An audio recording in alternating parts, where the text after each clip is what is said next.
Hi, my name is Amor. I'm a student from Universidad Tec Milenio, Campus Mazatlán, and today I'm going to talk about the Cold War. But first of all, do you know what Cold War is? Well, I'll help you a little bit. The Cold War was nothing more than a political confrontation between two powerful nations in the world, the United States and the Soviet Union around 1947 and 1991. Due to this confrontation, many innocents had to suffer the mismanagements when they were supposed to be at peace, since the end of the Second World War was declared. Additionally, the term Cold War was coined by Bernard Baruch, an advisor to President Roosevelt who used the term in a debate in 1947 and was popularized by editorialist Walter Lippmann. This concept essentially designates the long and open rivalry that confronted the United States and the Soviet Union and its respective allies after the Second World War. Also, it is called cold because this conflict never reached an official armed confrontation between both countries. However, the confrontations occurred through subsidiary wars, that is, armed confrontation in countries that are not global economic powers. In their subsidiary wars, both the United States and the Soviet Union intervened by offering financing, training, strategic information, and weapons to local factions, and in some cases, even contributing their troops. The confrontation of the Cold War was not only between the two powers but in two blocks of countries led by each of the powers. These two worlds were called First and Second World. The first one is led by the United States and it is characterized by having a mixed capitalism system, that is, private investment is promoted at the same time that there is some public investment. Together with capitalism, a consumer society is established. The political system is parliamentary democracy. In the first world, there are also countries of Europe and Japan. Capitalism is characterized by not organizing the production and distribution of wealth on the basis of the rights of the people but on the basis of the accumulation of wealth, which a large proportion is owned by a few. The poor can only improve their living conditions as long as it makes the rich richer. Capitalism will always tend and increase the social differences, which could not be overcome despite the state's intervention, which is the instrument through which bourgeois democracy has tried to keep its promises of social justice. This economic system was proposed by Adam Smith. On the other hand, the Second World was led by the Soviet Union, and also it is characterized by a socialist economic system which limits or prevents private investment. Consumption capacity is scarce, but there is less difference between the richest and the poorest sectors. The exception is usually the political class.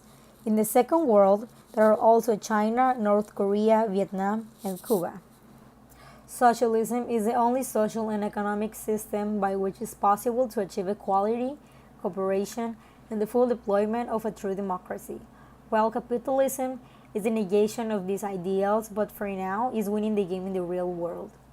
The only thing that can really sustain a system like the capitalism is Churchillism in any of its versions, Pinochet and the bourgeois democracy, totalitarian applied in the US. This economic system was proposed by Karl Marx. It was not the bipolar world of the Cold War where the United States and the Soviet Union fought world domination, and even less could be the unipolar world that began in 1992, when the Soviet giant finally fell and left our world at the mercy of manifest destiny and the American dream. The world always changes, all system changes, and we always face the fact that the most benefit of the already decaying system clinged to him and his powerhouse tooth and nail. In the end, all empires have fallen and will always fall, and all systems are replaced. The unipolar world, hated by the United States in absolute form since 1992, was only the end of that world that began the 16th century. Europe came out of Middle Ages if feudalism was replaced by capitalism monarchies. There began the European left suite to dominate the planet and trade. So, for the interview, I choose my 27-year-old brother, Sadiel, because he likes this kind of topics. So, Sadiel, the first question is, what countries were the world leaders during this period?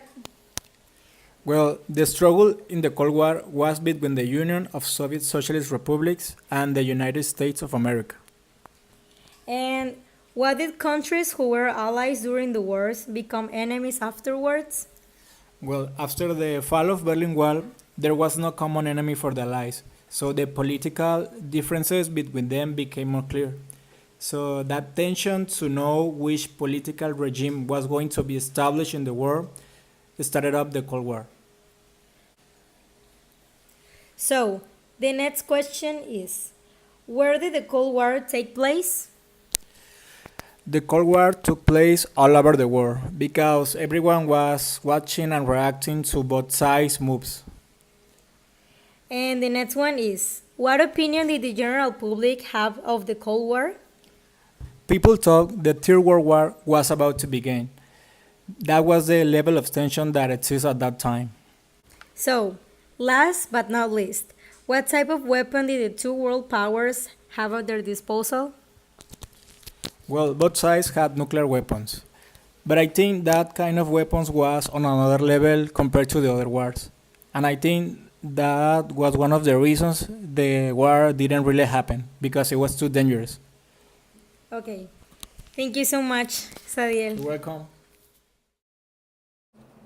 Now, with all the information that we have learned, I think that the Cold War has been a long historical process generated by a myriad of causes. In the first place, we must point to it as the most direct consequence of the resolution of the Second World War.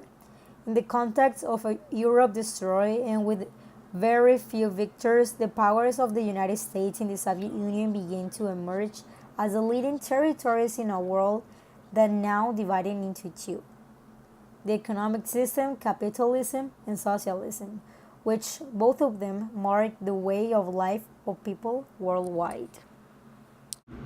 Well, that's all for today. Thank you so much for coming and watching this video. See you next time.